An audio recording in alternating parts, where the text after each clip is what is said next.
১৯৪৭ সালে এই বাড়িতেই আমার জন্ম। আমি যখন খুব ছোট, তখন আমার মা প্রথমে বিশ্বাসে আসেন। ছোটবেলায় আমি প্রার্থনায় যেতাম, কিন্তু প্রকৃত অর্থে নতুন জন্ম লাভ করিনি। কিন্তু ১৯৬০ সালে আমি প্রভুকে আমার হৃদয় সমর্পণ করি এবং প্রভু যীশু খ্রিস্টকে অনুসরণ করা শুরু করি। যখন আমার মা প্রভুর কাছে এসেছিলেন, আমার বাবা তাকে বাড়ি থেকে বের করে দিয়েছিলেন। মা যখন রাস্তায় ছিলেন, তখন তিনি আমাকে আর আমার বড় ভাইকে জড়িয়ে ধরে আকাশের দিকে তাকিয়ে বলেছিলেন, এই পৃথিবীতে তোমাদের কোনো বাবা না থাকলেও তোমাদের একজন স্বর্গীয় পিতা আছেন, তিনি তোমাদের যত্ন নেবেন। আমরা এই বাড়ি ছেড়ে বিভিন্ন জায়গায় ঘুরেছি। তারপর অলৌকিকভাবে আমার বাবার জীবন পরিবর্তন হয়। তিনি একজন প্রচারক হয়ে যান। তারপর আবার আমরা এই বাড়িতে ফিরে এলাম। ১৯৬৬ সালে প্রভু আমাকে তার কাজের জন্য আহ্বান করেন। আমার বাবা আমাকে খুব ভালোবাসতেন। আমি বাবাকে যখন বললাম যে প্রভু আমাকে মিশনের জন্য ডাকছেন, তিনি বললেন, আমার মৃত্যুর পর তুমি যেতে পারো, কিন্তু এখন যেও না। আমার হৃদয়ে একটা আগুন জ্বলে উঠল। আমার চলে যাওয়া উচিত। তাই বাবার অনুমতি ছাড়াই আমি আমার সব কিছু গুছিয়ে নিলাম। আমি আমার সমস্ত জিনিসপত্র নিয়ে বাসে উঠে পড়লাম। আমার পেছনে পেছনে আমার বাবাও তাড়াহুড়ো করে সেই বাসে উঠে পড়লেন। আমি বাবাকে জিজ্ঞেস করলাম, তুমি কোথায় যাবে? তিনি বললেন, তুমি যেখানে যাও আমি তোমার সঙ্গে সঙ্গে যাব। তার গায়ে কোনো ভালো জামা কাপড় ছিল না। আমি কেরালার রাজধানী ত্রিভান্ডমের জন্য একটা টিকিট নিলাম। কিছুক্ষণ পর কন্ডাক্টর বাবার কাছে ফিরে এলো। জিজ্ঞেস করলো, তুমি কোথায় যেতে চাও? তিনি বললেন, আমি জানি না, আমার ছেলে জানে।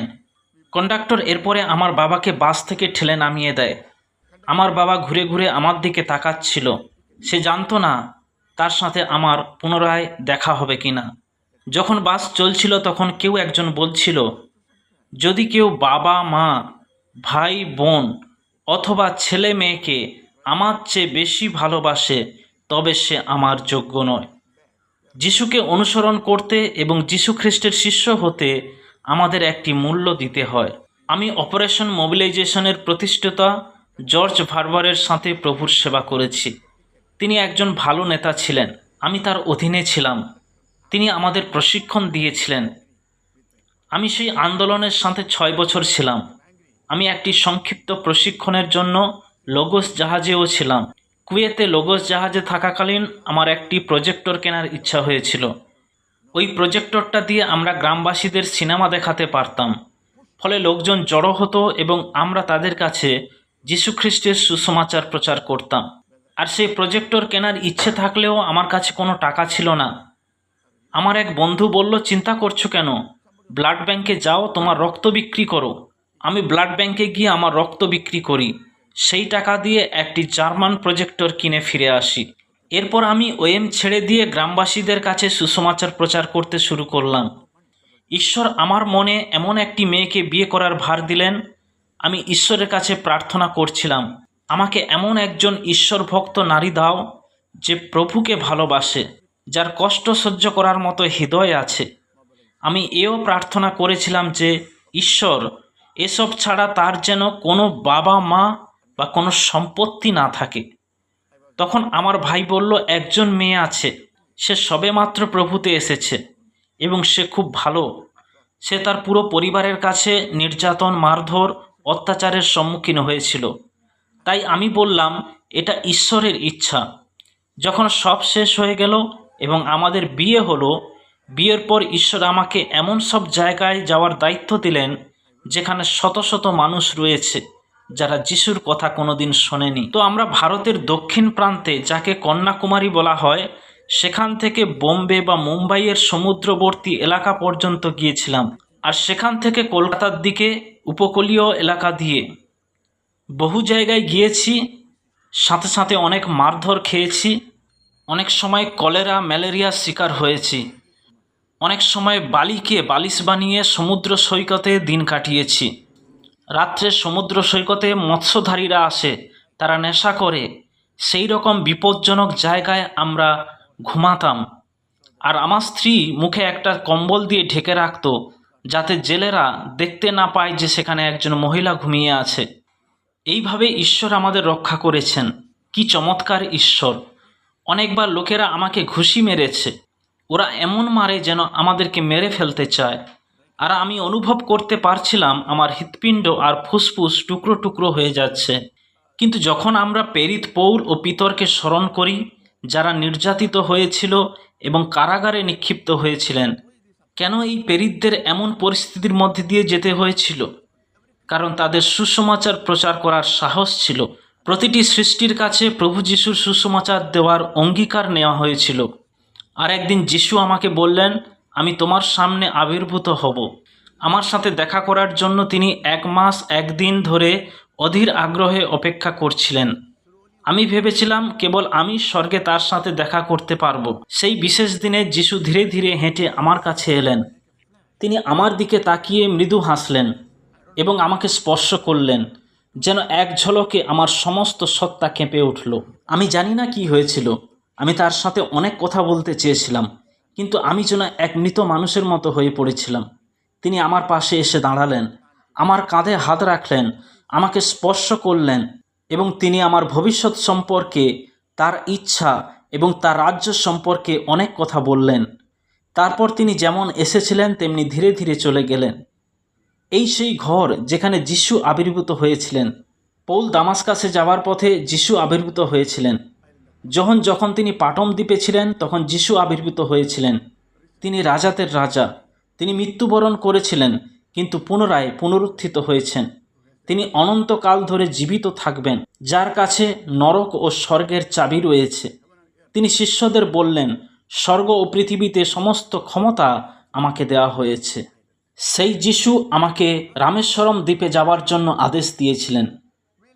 এই রামেশ্বরম ভারত ও শ্রীলঙ্কার মাঝে অবস্থিত একটি ছোট্ট দ্বীপ, আর এটি হলো ভারতের দ্বিতীয় বৃহত্তম পবিত্র তীর্থকেন্দ্র। এর আগে যে সুসমাচার প্রচারক এখানে এসেছিলেন, তিনি প্রচারের জন্য শহীদ হয়েছেন। তাকে মৃত্যুদণ্ড দেওয়া হয়েছিল। তার মাথা আগুনের চুল্লিতে ঢুকিয়ে দেওয়া হয়েছিল। এটাই সেই জায়গা যেখানে প্রভু আমাদের যেতে বলেছিলেন। আমরা সেখানকার ভাষা জানতাম না। সব কিছু ছিল অন্যরকম। কোনো বন্ধু ছিল না, আত্মীয় স্বজন ছিল না, বিশ্বাসী কেউ ছিল না, এমনকি গির্জাও ছিল না। সব কিছু ছিল অদ্ভুত, নতুন। আমি সব জিনিসপত্র গুছিয়ে দরজাটা বন্ধ করে দিলাম। এই বাড়ি থেকে আমাদের সমস্ত জিনিসপত্র আর 3 সন্তানকে নিয়ে আমরা রামেশ্বরমের উদ্দেশ্যে রওনা দিয়েছিলাম। যখন আমরা রামেশ্বরমে পৌঁছালাম তখন আমাদের কাছে মোট 5 টাকা ছিল। সেটা একদিনের মধ্যেই শেষ হয়ে গেল। তারপর আর আমাদের কাছে কোনো টাকাই ছিল না। এরপরে অনাহারের দিন শুরু হলো, দিনের পর দিন। এমনকি চোখ খুলতেও আমাদের শক্তি খরচ করতে হচ্ছিল। বাচ্চারা অনাহারে দিন কাটাতো, সবথেকে কষ্টের। এমনকি তারা মাঝে মাঝে অজ্ঞান হয়ে যেত। আমি আর আমার স্ত্রী ওদের কাছে গিয়ে বসতাম, ওদের পেটে হাত রেখে প্রার্থনা করতাম, হে ঈশ্বর, ওদের ভালো ঘুম দাও। ওরা টানা 3-4 ঘন্টা ঘুমোতে পারত। ঘুম থেকে উঠেই ওরা প্রথমে জিজ্ঞাসা করত, ঈশ্বর, আমার খিদে পেয়েছে। এটা যেন আত্মার বুক চিরে একটা ছুরি চালানোর মতো। আমরা যেখানে ছিলাম ওই মাছ প্যাকিং শেডের মালিক ভাবলেন আমার বউ ওখানে বাচ্চা প্রসব করবে, তাই তিনি আমাদের ওখান থেকে চলে যেতে বললেন। আমরা জানি না এখন কোথায় যাব। আমরা সব কিছু গুছিয়ে নিলাম। আমরা এক জায়গা থেকে অন্য জায়গায় চলে গেলাম। কিন্তু একটা ঘটনা ঘটল। মাছ প্যাকিং করার সেই সেট থাকাকালীন যখন আমরা সেই মৎস্য আড়তে ছিলাম, তখন একটি সুসমাচার প্রচার সভায় যোগ দিয়েছিলাম। একজন প্রচারক এসেছিলেন যিনি আমাদের চিনতেন না। তিনি ভিন্ন ভাষায় কথা বলতেন এবং তিনি আমার স্ত্রীর নাম ধরে ডাকলেন। তার 2টো নাম আছে। তিনি 2টো নামই উল্লেখ করে বললেন, এখন আপনি খুব কঠিন পরিস্থিতির মধ্য দিয়ে যাচ্ছেন। এমনকি কেউ বুঝতে পারে না। তুমি জানো না তোমার কাছে কি আছে, কিন্তু আমি তোমাকে এই স্থানে পাঠিয়েছি যেখানে থেকো আরামের দিন আসবে। আমরা একটি জিনিস বুঝতে পারলাম। বাইবেলের প্রকাশিত বাক্য 2 ও 3 অধ্যায়ে ঈশ্বর বলেছেন, আমি তোমার কষ্ট জানি, আমি তোমার দুর্দশা জানি, আমি জানি তুমি কোথায় বাস করো, যেখানে শয়তানের সিংহাসন। কিন্তু তুমি যত কষ্ট ও পরীক্ষার মধ্য দিয়ে যাও না কেন, ভয় পেও না, আর জীবনের শেষ পর্যন্ত বিশ্বস্ত থেকো। তাই আমার সেই অধ্যায়গুলো খুব মনে পড়ে। আমরা যেখানেই বাস করি না কেন, ঈশ্বর আমাদের চেনেন এবং তিনি আমাদের সাথে আছেন। কি চমৎকার খবর! যেখানে আমাদের বন্ধুরা জানে না, ঈশ্বর জানেন। সেই সময় আমার স্ত্রী গর্ভবতী ছিল। যে কোনো সময়ে তার সন্তান প্রসবের সময় হতে পারত। তাই তারা আমাদের আর একটি আশ্রয়স্থলের কথা বলল, যেখানে তীর্থযাত্রী ও ভিক্ষুকরা থাকে, আর আমরা সেখানে চলে গেলাম। সেখানে প্রায় 10 জন লোক আছে। সামনের দিকে ভিক্ষুকরা রয়েছে, এটাই তাদের বাড়ি। আমরাও সেখানে গেলাম। ভিতরে আমার স্ত্রী ও আমার মেয়ে, বাইরে আমি ও আমার ছেলেদের নিয়ে থাকতাম। অনেক দিন ধরে আমাদের না খেয়েই থাকতে হয়, কারণ খাবার ছিল না। সেখানে কোনো শৌচাগারও ছিল না। হঠাৎ করে আমার স্ত্রীর ডেলিভারির সময় এসে পড়ল। প্রসব বেদনা শুরু হলো। হাতে কোনো টাকা নেই, কোনো গোপনীয়তা নেই, কিছুই না। আমি জানি না কি করব। আমি আমার স্ত্রীর হাত ধরে প্রার্থনা করি, হে ঈশ্বর, আমাদের প্রতি দয়া করুন। যতক্ষণ না আমরা থাকার একটা জায়গা পাই, দয়া করে এই স্বস্তির দিনগুলো বাড়িয়ে দিন। প্রার্থনার পর সঙ্গে সঙ্গে প্রসব বেদনা উধাও হয়ে গেল। আরও প্রায় 14 দিনের মতো প্রসব বেদনা ছিল না। সেই সময় একজন লোক এসে বলল, ডাকঘরে কিছু টাকা তোমার নামে পোস্টমাস্টারের কাছে এসেছে, আর তিনি আমাকে সেটা সংগ্রহ করতে বললেন। আমি প্রায় 400 টাকা পেয়েছি। কি চমৎকার! সেই দিন আমি 400 টাকা পেলাম। আমি মাছের তরকারি দিয়ে মন ভরে খেলাম। আমার চোখ খুলল, শক্তি ফিরে আসতে শুরু করলো। আমি সেখানে খাবার নিয়ে গিয়েছিলাম। আমি সেই টাকা দিয়ে বাড়িতে খাবার নিয়ে গেলাম। ক্ষুধার্ত, শীর্ণ, পঙ্গু শিশুদের তাদেরও খাইয়েছিলাম। এখন আমার কাছে টাকা ছিল। আমি যদি চাই, আমাদের নিজের রাজ্যে ফিরে যেতে পারি। আমি আমার স্ত্রীকে জিজ্ঞাসা করলাম কি করা উচিত। সে আমাকে একটা ভালো উত্তর দিল। সে বলল, কেরালা বসবাসের জন্য খুব ভালো জায়গা। আমাদের প্রভু যীশু খ্রিস্টের জন্য জীবন উৎসর্গ করার মতো রামেশ্বরমের থেকে ভালো জায়গা আর নেই। এরপর আমরা জানি না কোথায় যাব। এখন আমাদের কাছে আছে মাত্র 400 টাকা। তাই আমরা শহরটা জুড়ে কোনো খালি বাড়ি আছে নাকি খুঁজতে লাগলাম। দেখলাম একটা বাড়ি তালা দেওয়া রয়েছে, ভেতরে কেউ ছিল না। আমরা প্রতিবেশীর কাছে খোঁজ নিলাম। তিনি জানালেন ওই বাড়িটি এই দ্বীপের একজন কমিউনিস্ট নেতার। এখন তিনি হাসপাতালে গুরুতর অসুস্থ। সঙ্গে সঙ্গে আমি আমার বন্ধুদের সাথে হাসপাতালে গেলাম। তার জন্য প্রার্থনা করলাম। অলৌকিক ঘটনা ঘটল, তিনি আরোগ্য লাভ করলেন। তিনি জিজ্ঞেস করলেন, তোমরা কারা, কোথা থেকে এসেছো, আমি তোমাদের জন্য কি করতে পারি। আমরা আমাদের প্রয়োজনের কথা বললাম। তিনি বললেন, চিন্তা করো না, আমার একটা খালি বাড়ি আছে, কোনো ডাউন পেমেন্ট দিতে হবে না, কিছুই দরকার নেই। আমরা সেই বাড়িতে গেলাম। ঈশ্বর যখন আব্রাহামকে মরিয়া পর্বতে পাঠালেন, তখন তিনি সেখানে একটি প্রদীপের ব্যবস্থা করলেন। তারপর তিনি বললেন, যাও। আর আমাদের আসার আগেই তার ঘর বাড়ি গোছানো ছিল। ওই বাড়িতে আগে একজন লোক থাকতো, কিন্তু তার স্ত্রী মারা যাওয়ার কারণে তিনি সেই ঘরটি লক করে দিয়ে চলে গিয়েছেন। ফলে আমরা যখনই এই দ্বীপে এসেছিলাম, তখন থেকে এই বাড়িটা খালি ছিল। যখন উপযুক্ত সময় এলো, ঈশ্বর আমাদের জন্য সেই ঘরের ব্যবস্থা করলেন। কিন্তু একটা সমস্যা ছিল, ওটা ছিল একটা পুরনো বাড়ি। সেখানে একটা বড় সাপ বাস করত। সাপটা আমাকে 11 বার কেটেছিল। 12তম বারে আমাকে কাটতে যাচ্ছিল। তখন আমি প্রার্থনা করছিলাম। প্রার্থনার পরে আমি যখনই চোখ খুললাম, তখন সাপটি ফোনা বের করে দাঁড়িয়েছিল। আমি চোখ বন্ধ করে নিলাম। আমি প্রার্থনা করছি, হে ঈশ্বর। আমার বন্ধু ওখানে ছিল। সে পেছনে গিয়ে একটা লাঠি নিয়ে এসে সাপটিকে পিটিয়ে মেরে ফেলল। এটা ছিল 12 বার। আমার ঈশ্বর এখনও জীবিত। দেখুন, বাইবেলে আছে, শৌল দামাস্কাসে যাচ্ছিলেন। পথে যিশুর সাথে তার দেখা হলো। যিশু অননীয়কে বললেন, শোনো, একজন লোক প্রার্থনা করছে ও অন্বেষণ করছে। সে একটি নির্দিষ্ট স্থানে নির্দিষ্ট বাড়িতে আছে এবং সে সেনাপতি, রাজা ও অন্যান্যদের মধ্যে আমার নাম বহন করার জন্য তাকে আমি মনোনীত করেছি। আমি তাকে দেখাবো আমার নামের জন্য তাকে কতটা কষ্ট ভোগ করতে হবে। এই আহ্বানের সাথে খ্রিস্টের জন্য দুঃখভোগ যুক্ত হয়েছিল। কিন্তু কোনো কিছুই আমাদেরকে খ্রিস্টের ভালোবাসা থেকে বিচ্ছিন্ন করতে পারে না। যখন আমরা তার মহিমা প্রকাশ বিবেচনা করি, তখন এই ধরনের দুঃখ কষ্ট কিছুই নয়। একদিন আমি ও আমার স্ত্রী, আমার ছেলেরা এবং দলের সবাই মিলে একটি গ্রামে যাওয়ার পরিকল্পনা করেছিলাম। কিন্তু প্রভু আমার স্ত্রীকে স্পষ্ট বলে দিলেন, তোমার যাওয়া উচিত নয়। সে অন্তরে এই ডাকটি শুনেছিল। তিনি বাড়িতে থেকে যান এবং আমাদের জন্য প্রার্থনা করেন। আমার 2 ছেলে এবং দলের অন্যান্য সদস্যকে নিয়ে দুইজন দুইজন করে আমরা ভাগাভাগি হয়ে সেই গ্রামে সুসমাচার প্রচার করছিলাম। প্রচারের মাঝখানে একজন খবর নিয়ে আসে, একটা ভয়ানক কাণ্ড ঘটেছে। আপনার ছেলে আর অন্য লোকটি সুসমাচার প্রচার করতে এক জায়গায় গিয়েছিল। কিছু উগ্রবাদীরা তাদেরকে আক্রমণ করেছে, এমন পরিস্থিতি হয়েছে যেন তারা মেরে ফেলবে। একজন শিক্ষক সেই ঘটনাটি দেখছিলেন। শিক্ষকটি অজ্ঞান হয়ে পড়ে যান এবং তাকে হাসপাতালে ভর্তি করা হয়। আমি জিজ্ঞাসা করলাম, আমার ছেলে কেমন আছে? তিনি বললেন, আমি জানি না। তারা খুব উগ্র ছিল।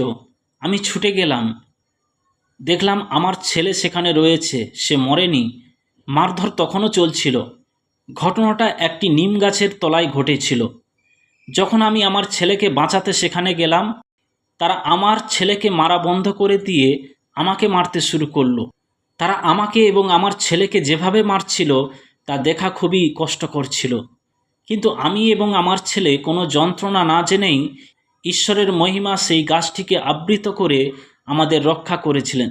তারা বলেছিল আধ্যাত্মিক শক্তি, কিন্তু সেই গাছটি মারা গেল। পরের দিন গাছটির সব পাতা ঝরে গেল। এরপরে সেখান থেকে আমি আমার ছেলেকে নিয়ে চলে আসি। এখন দলের সদস্যরা সবাই চুপচাপ ভয়ে একসাথে জড়ো হয়েছে। আমি খুব খুশি নই। আমি জিজ্ঞেস করলাম, কি হয়েছে? আমি আমার ছেলেকে জীবিত ফিরিয়ে এনেছি। স্যার, এখন যা ঘটেছে তা আরও ভয়াবহ। পানাত্তি গোষ্ঠীর কিছু লোক এসে দলের কয়েকজন সদস্যকে ধরে নিয়ে গেছে। তারা জীবন্ত অবস্থায় তাদের চামড়া ছাড়িয়ে নিচ্ছে। আমি জিজ্ঞেস করলাম, এটা কি সত্যি? কোথায় এটা ঘটেছে? ওরা আমাকে সেই জায়গায় নিয়ে যায়।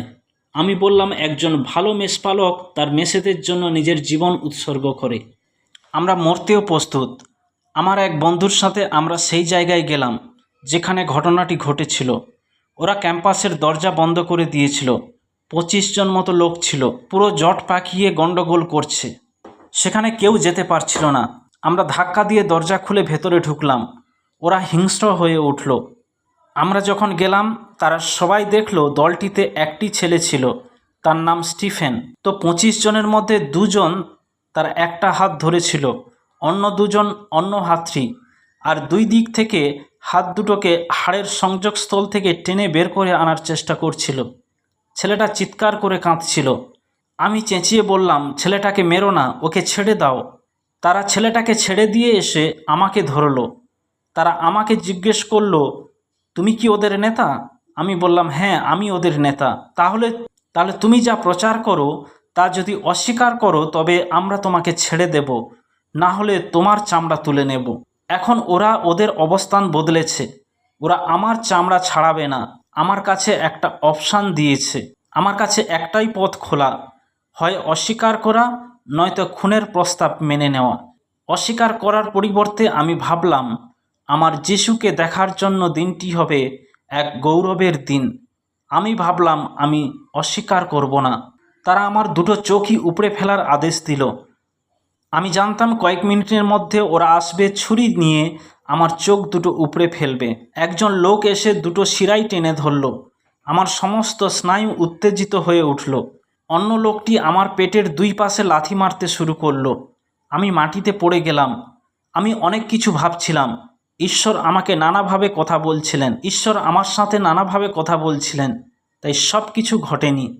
এমনকি যদি তারা আমার মৃতদেহ থেকে চামড়া ছাড়িয়ে ফেলে দেয়, আমার শরীর পাথর দিয়ে ক্ষতবিক্ষত করে সমুদ্রের ধারে ফেলে দেয়, তবুও আমার হৃদয়ের বিশ্বাস কখনো পরিবর্তন হবে না। আমার বিশ্বাস আরও বেড়ে গেল। আমার ঈশ্বর আমাকে সমুদ্র থেকে তুলে আনবেন এবং আমার জীবনে তার প্রতিজ্ঞা পূর্ণ করবেন। যখন এটা ঘটছিল তখন প্রায় 200 মাইল দূরে থাকা আমার স্ত্রী একটি দিব্য দর্শন দেখলেন। একটি কফিন ঘরে প্রবেশ করছে, যার ভেতরে একটি রক্তাক্ত দেহ। সেই কারণেই ঈশ্বর তাদেরকে প্রার্থনা করতে রেখেছিলেন।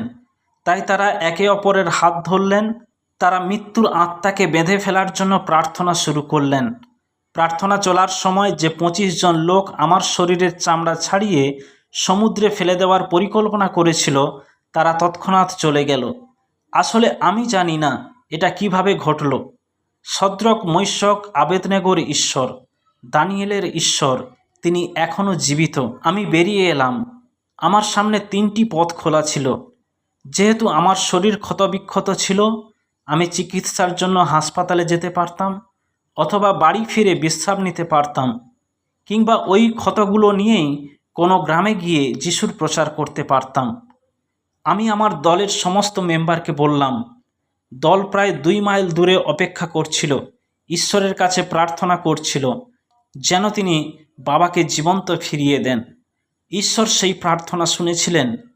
আমি আমার বন্ধুদের সাথে ধীরে ধীরে হেঁটে সেই জায়গায় গেলাম এবং সমস্ত দলগুলোকে উদ্ধার করলাম।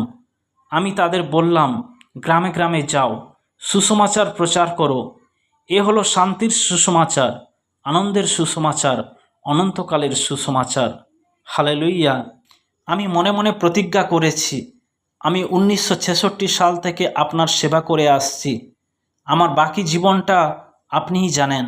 আমার বিবেক অনুসারে আমার হৃৎস্পন্দন একটাই কারণেই হয়, যেন আপনার রাজ্য বিস্তার হয়, যেন প্রত্যেক জাতি আপনাকে জানতে পারে, আর আমি তা চেষ্টা করছি। যদি তুমি আমাকে গ্রহণ করো, আমি সারা জীবন এসে তোমার উপাসনা করব। যদি তুমি আমাকে এখানে বেঁচে থাকার জন্য জীবন দান করো, তবে তুমি এই একই মানুষদের ভালোবাসো। আমি সেই একই গ্রামে ফিরে যাওয়ার প্রতিজ্ঞা করছি। ধীরে ধীরে পাস্টর মোসেস পৌলুসের সেবা কাজ ফল দিতে শুরু করে। কিছু মানুষ যীশুখ্রিস্টের বিশ্বাসে আসতে শুরু করে। নতুন প্রার্থনা গোষ্ঠী গড়ে ওঠে এবং পরে সেগুলো মণ্ডলীতে পরিণত হয়। এই ছোট শুরুই পরবর্তীকালে একটি বৃহৎ মিশনারি আন্দোলনের ভিত্তি হয়ে দাঁড়ায়। এই উদ্দেশ্যকে সামনে রেখে pastor Moses Paulus body of Christ international ministry প্রতিষ্ঠা করেন। এই মিনিস্ট্রির লক্ষ্য ছিল ভারতের বিভিন্ন অঞ্চলে বিশ্বাসীদের বাইবেল প্রশিক্ষণ দেওয়া এবং মিশনারি তৈরি করা, যাতে নতুন নতুন স্থানে সুসমাচার পৌঁছে দেওয়া যায়। এই মিনিস্ট্রি নিজস্ব প্রকাশিত তথ্য অনুযায়ী তাদের মাধ্যমে 5000-এরও বেশি মিশনারিকে প্রশিক্ষণ দেওয়া হয়েছে। 185-টিরও বেশি মণ্ডলী প্রতিষ্ঠিত করা হয়েছে। এই কাজ শুধু রামেশ্বরমেই সীমাবদ্ধ থাকেনি, ভারতের বিভিন্ন রাজ্যে ছড়িয়ে পড়েছে। পাস্টর মোসেস পৌলুস তার জীবনের শেষ দিন পর্যন্ত সুসমাচার প্রচার, শিষ্য গঠন এবং মিশনারি তৈরির কাজে নিবেদিত ছিলেন। তার মৃত্যুর পর তার পুত্র পাস্টর ইসরায়েল পৌলুস এই মিনিস্ট্রির দায়িত্ব নিয়েছেন এবং সেই সেবা কাজকে এগিয়ে নিয়ে চলেছেন। পাস্টর মোসেস পৌলুসের জীবন আমাদের শেখায় যে ঈশ্বর প্রায় খুব ছোট ছোট একটি সূচনা থেকেই বড় কাজ করেন। বিরোধিতা, কষ্ট এবং নির্যাতনের মধ্যেও যদি একজন বিশ্বাসী ঈশ্বরের আহ্বানে বিশ্বস্ত থাকেন, তবে ঈশ্বর তার মাধ্যমে বহু মানুষের জীবন স্পর্শ করতে পারেন। তার জীবনের মূল বার্তা ছিল, যেখানে ঈশ্বর আহ্বান করেন সেখানে সাহসের সঙ্গে দাঁড়াও। মানুষের বিরোধিতার চেয়েও ঈশ্বরের ইচ্ছাকে বেশি মূল্য দাও এবং যীশুখ্রিস্টের সুসমাচার বিশ্বস্তভাবে ঘোষণা করো।